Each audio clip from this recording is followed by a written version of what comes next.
Please tell me, Tito Jonas. Lab test results niyo po to, di ba? Malubha po yung sakit niyo. Pareho kami ng Lola Matilda mo, pero mas malala na yung sa akin. I'm sorry kung di ko agad na sinabi sa'yo. Akala ko po ba pamilya po tayo? Yung mga pamilya po, di ba? Hindi po nagsisikreto sa isa't isa. Pamilya nga tayo. Di ako na mag-alala ka sa akin. Masyado nang marami nangyari itong mga nakaraang araw. Ayokong pati ako problemahin mo pa. Kaya nga ginagawa ko ang lahat para makasiguro na magkakaroon ka ng maayos na buhay kapag nawala ako. Kaya gusto ko ngayon pa lang maging malakas ka na. Ano naman po? Hindi ka namin pwede pabayaan dahil malaki ang utang na loob namin sa'yo. Binigyan mo kami ng pag-asa. Kaya hindi ko hahayaan yan si Scarlett na sirain ang pag-asa namin. Peste kasi ang Isabel na yan. Pinagmukha niya akong mahina. Scarlett, dito sa kulungan, kung sino yung matapang, siya ang Diyos. Makalat agad ang takot sa mga kakampi ni Isabel. Sing bilis ng pagkalat ng apoy. May sunog yata! Ah! Sunog! Tulong po! Sunog! Tulong! Sunog! Awa po kayo sa akin! Tulong! Sabel! Sabel! Gumising ka! Gusto kong malaman sa lalong madaling panahon kung sino may kagagawa nito. Sa tingin ko po, yung taong gustong-gusto po akong patayin noong paman. Si Scarlett po yun. Umpisahan niyo na punta na yung babaeng bumubuga ng apoy. At huwag kayo pabubulag o papadala sa kaartehan ng babae yun. Basta sa akin kayo kakampi, buhay prinsesa kayong lahat. At kung ayaw nyo ring magising, na kulay uling na kayong lahat, huwag kayong didikit kay Isabel, ha? Sinasabi ko na nga ba eh. Arsonista ka! Hoy! Ano ba? Ano? Tama lang! Ano naman kayo? Si Isabel po siya yung nagsimula ng away dito. Alam mo, Isabel, compared mo muna ng mga away dito eh. Sumama nga sa amin. Galit na galit ka sa akin. Dahil sinira mong pamilya ko, nang kidnapin mo ang anak ko. Ano bang magiging epekto kapag nawala ako? Dahil ikaw ang totoong nanay ni Catherine. Mawawala sa akin ang lahat kapag lumabas ang totoo. Ano sabi mo? May sinasabi ka? Ano sabi mo? Scarlett, ano ba? Sabihin mo na lang sa akin! Mamamatay na rin naman ako eh. Ba't ko pa de-deprive yung sarili ko? Parang bilis mo naman tanggapin yung kamatayan. Bakit? Wala ka na bang dahilan mabuhay? Marami. Si Catherine. Gusto ko pa siyang alagaan. Makitang tumanda. At syempre si Isabel. Hindi ko man maipakita sa kanya na mahal ko siya.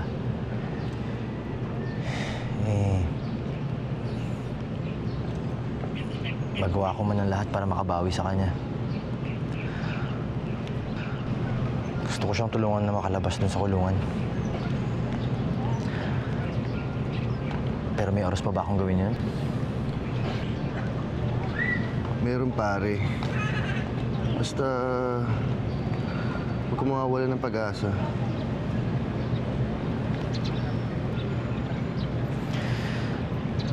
Oo, sa tingin ko, Diaz, tama ka.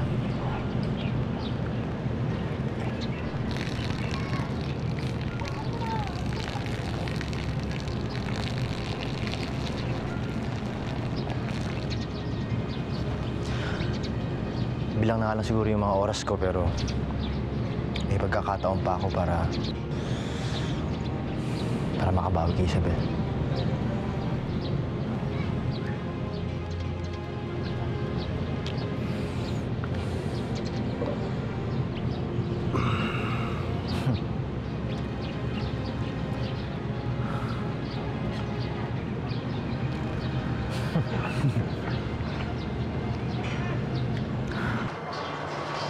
Nabawasan ang lakas ni Isabel. Nakuha ko na rin yung mga tao dito. Pero hindi pa rin ako reyna. At hindi pa rin miserable ang buhay ni Isabel.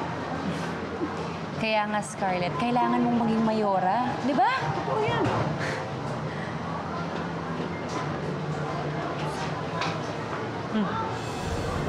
Siya. Siyang makakatulong sa'yo. Yung si Sir David, balita ko siya yung pinagkakatiwalaan ni Warden. Alam mo, totoo yan. Totoo yung sinasabi ni Rose. Madali lang makuha yan. Ha? Dali Manood kayo Oh! Anong gagawin niya? Sige nga.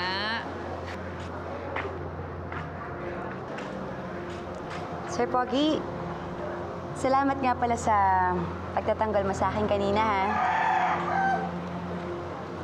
Eto nga pala, simpleng pasasalamat ko. Inaamin ko. Nakagawa rin naman ako ng masama noon nung naghihiganti ako.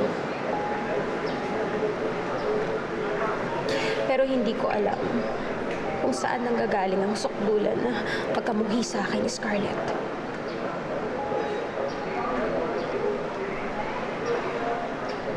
Lagi niya naman dinadahilan si Catherine eh.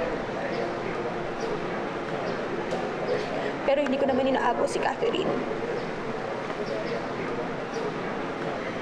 Dahil sa nangyari, mas lalo lang siya nawala sa akin.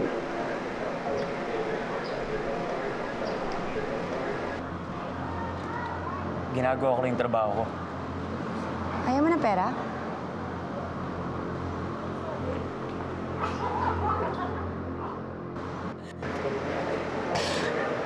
Ito na ba talaga yung senyales na natuluyan ng masisira yung relasyon naming mag-ina?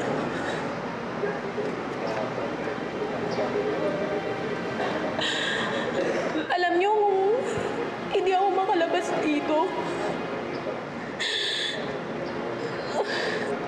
wala nang dahilan para patawarin ako ni Catherine sa isang kasalanan na hindi ko naman ginawa. Ayoko mang makalabas ka dahil napamahal ka na sa akin. Handa kitang tulungan para mahanap mo lang ang katotohanan.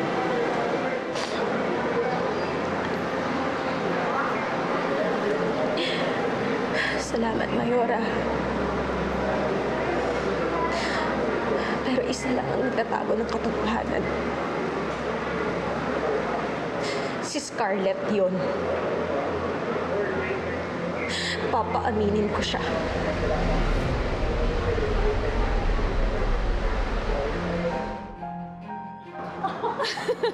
Oh, ano nangyari? Ayaw sa pera. Hindi nabibili. Sayang. Sayang? Sayang. Alam nyo, lahat ng tao may presyo. Nagkakatalo lang sa kung ano ipambabayad nila.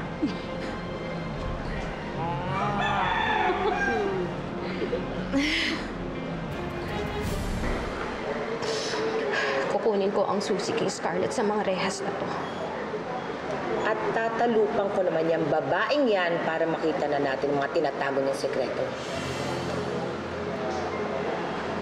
Salamat, Mayora.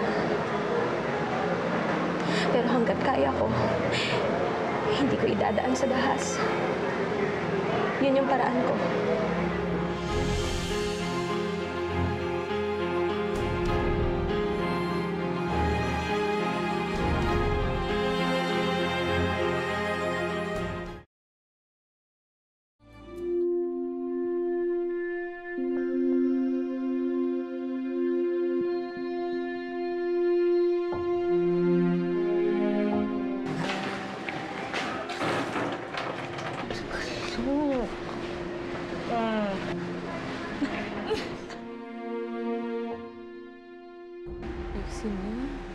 Alam mo, itong paraang to, sigurado ako makukuha ko na siya.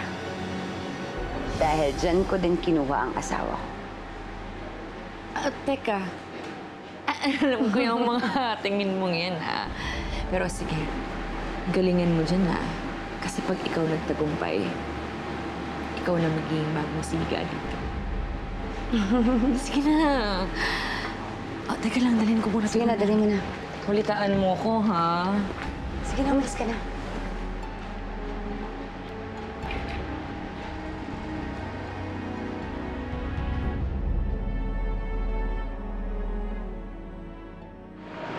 Sir Pogi, ito gamitin mo. Saan ka pa nagsususuot? Bakit ganyan ang itsura mo? Tinulungan ko lang yung matanda. Kawawa naman. Nahirapan na siya magbuhat eh. Wow!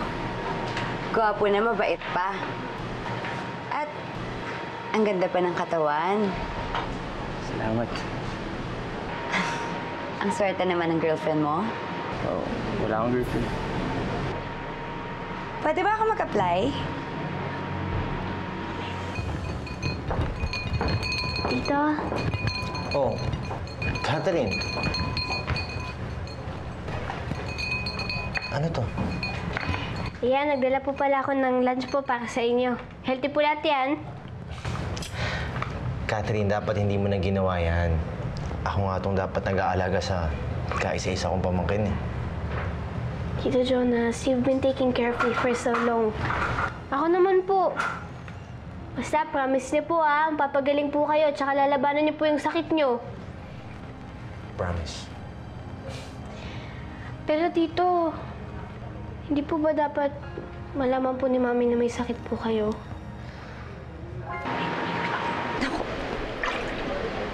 Naku, may dumi ka pa. Nako, kayo sir ha. Siguro sinadya mo yan para ako magtanggal, no? Bakit parang tahimik ka? Kinakabahan ka ba?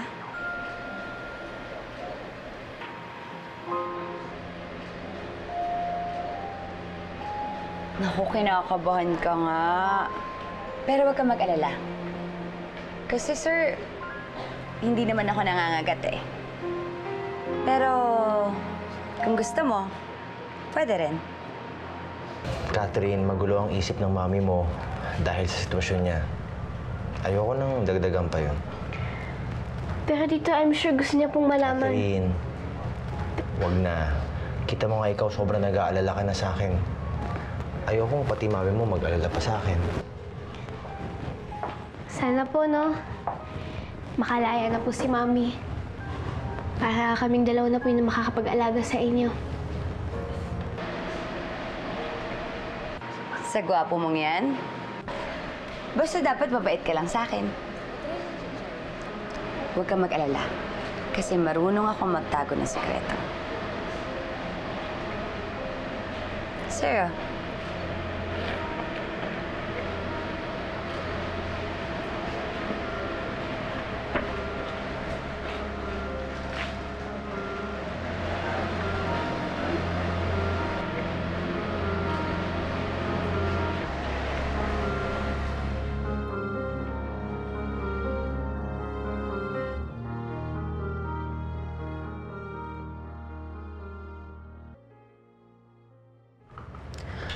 Hello, attorney.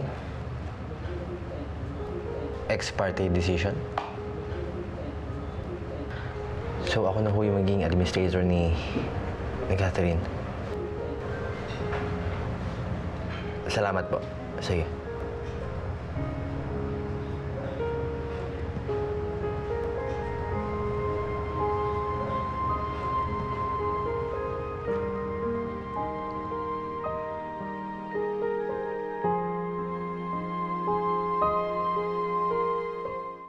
We're still working on your case, but I promise you, hindi ka magpapasko sa kulungan na to.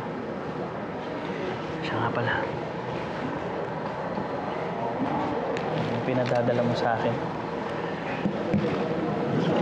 Ano bang gagawin mo dyan? Alam ko dati, kinokontra kita tungkol sa pagre-record mo. Pero parang naisip ko, baka ito pa ang makatulong sa akin para ma-prove ko na inosente ako. Ito torture mo si Scarlett? Alam mo, mag-a-agree sana ako sa'yo dyan. Kaya lang, hindi ba nga nag-a-appeal tayo sa kaso mo? Ipapalabas nga natin na hindi ka makabasag pinggan. But here you are. Hindi. Babasagin mo ang bumo ni Scarlett? Hindi ko naman siya sasaktan. Papaaminin ko lang siya.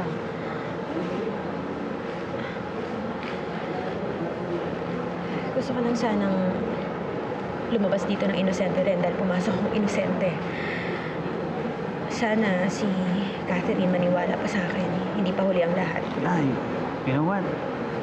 Nagkausap pala kami ni Catherine nung dumalo ako sa puntod ni Maymay. Talaga? Ano sabi niya? Tinanong niya ba ako? asa ka pa.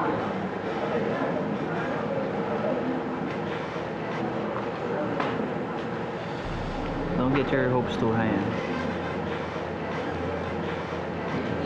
Sinubukan kong paliwanagan si Catherine, kaya lang nalilito yung bata. Ang tanging pinangahawakan lang niya ay yung pinagtabuyan mo siya.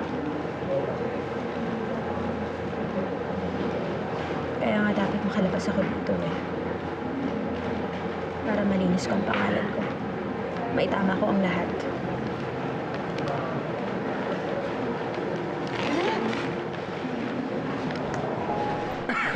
Jonas?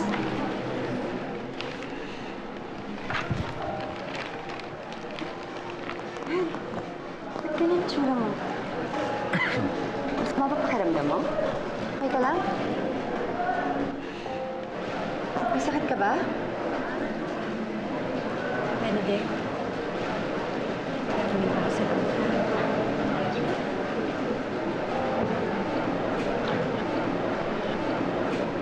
Sana naman nandito ka para kamustahin ako.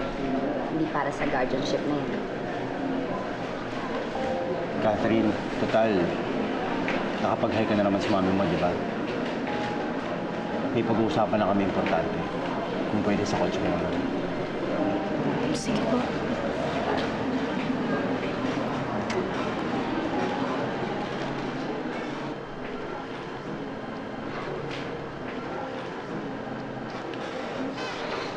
Huwag mong sabing tungkol sa guardianship na naman yan. Hindi pa ba ito tapos, Jonas? Bakit ba kasi yan yung inaasikaso mo, imbis yung kaso ko para makalayas ako dito? Sinisecure ko lang ang future ni Catherine. Bilang nasa kulungan ka naman, di ba? At ako. Ano ikaw? Ako na ang bagong administrator at guardian ni Catherine. What? Paano nangyari yan? Wala naman akong pinirmahan. Teka. Linano mo, Ton? Scarlett, wala akong pinaplano. Lahat ng ginagawa ko para kay Catherine. And besides, paano mo siya maalagaan? Nakakulong ka dito. Totoo nga, traitor ka. Pero hindi ko alam na mukha kang pera. Sarili mong kamag-anak, iiputan mo sa ulo? Walang iyo ka. Walang iyo ka! Di ba tama na? Jonas, hindi pa tayo tapos. Babalikan kita! Ako ang nanay ni Catherine. Kaya ako may karapatan sa kanya. At kung ano mang meron siya!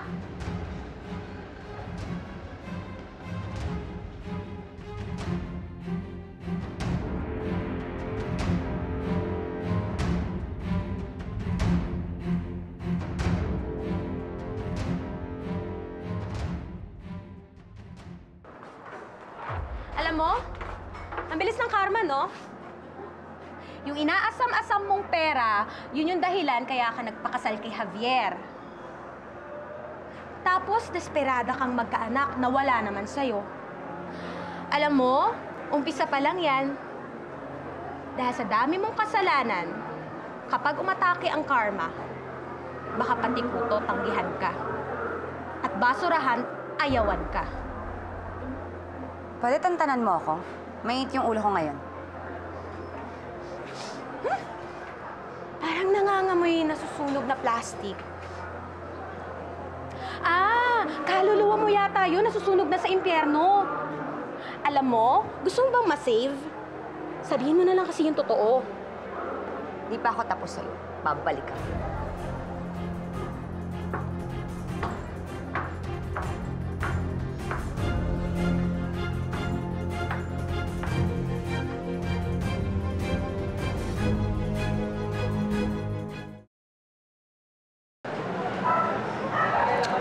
Buisit na Jonas na yan. Buisit na Isabel. Ang daming buisit! Ha? Bakit? Okay ka lang? Oo naman. Sama kaya kita. Teka, paano kung kunyari sabihin ko sa'yo na gusto kong lumabas dito? Magagawa mo ba yun? Labas? Ako, hindi naman pwede yun. Bukod sa mananagot ako, hindi ka na naman pwede makalayo talaga eh. Fugitive ka. Eh, wala naman akong kasalanan. Buisit naman. Ano ba kasi yung pwede kong gawin? Para mawala yung pagka-buisit mo.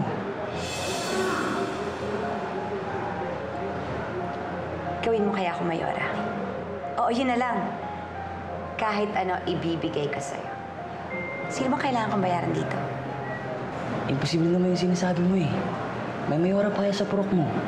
Hindi naman pwede basta-basta palitan yun. Uy, teka, saan pupunta? Kakausapin na lang kita kapag kaya mo na yung mga pinapagawa ko sa'yo. Scarlett!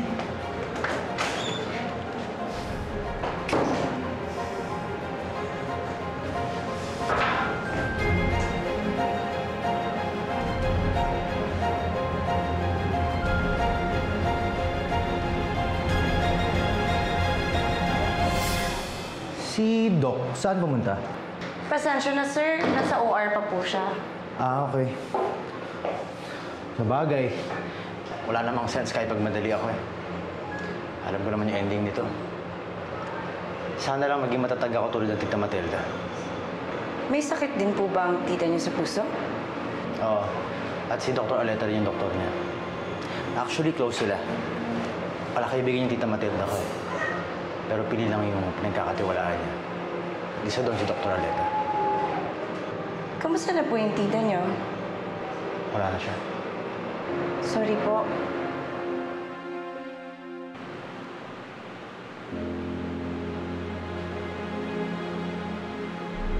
Huwag mong sabing tungkol sa guardianship na naman yan. Bakit ba kasi yan yung inaasikaso mo, imbis yung kaso ko para makalayas ako dito? Sinisecure ko lang ang future ni Catherine. Bilang nasa kulungan ka naman, di ba? Ako na ang bagong administrator at guardian ni Catherine. Anong pinaplano ni Jonas? Bakit niya kami nilalaro?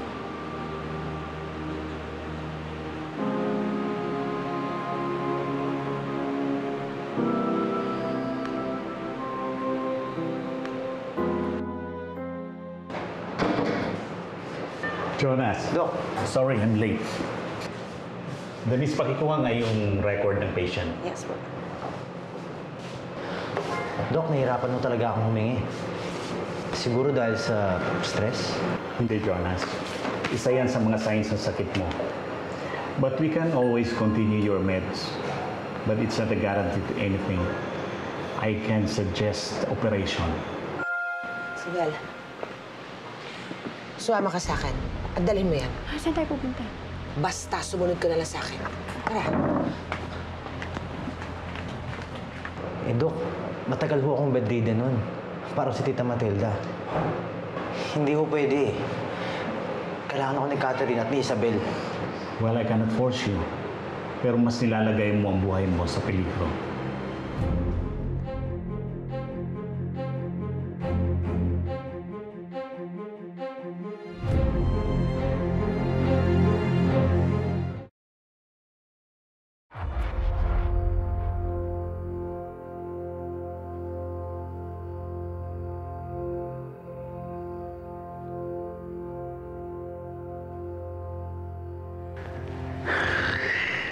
Paano malaman nandito ako? Sinusundan mo ba ako?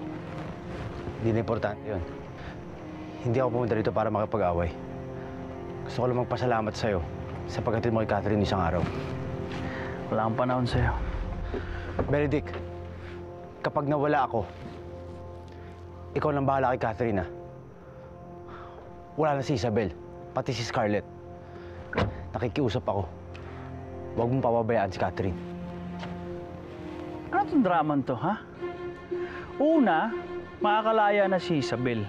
Pangalawa, wag mo akong ginagambala. Dahil ikaw, kung wala kang magawa sa oras mo, ako meron. Gumagawa ako ng paraan nga, di ba? Para makalaya si Isabel.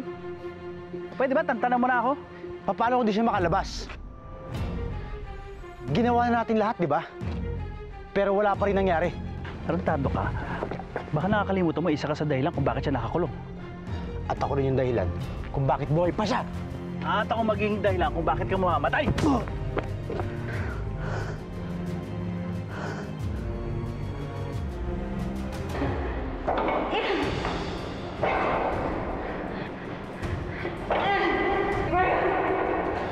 Wala niyo ako dito!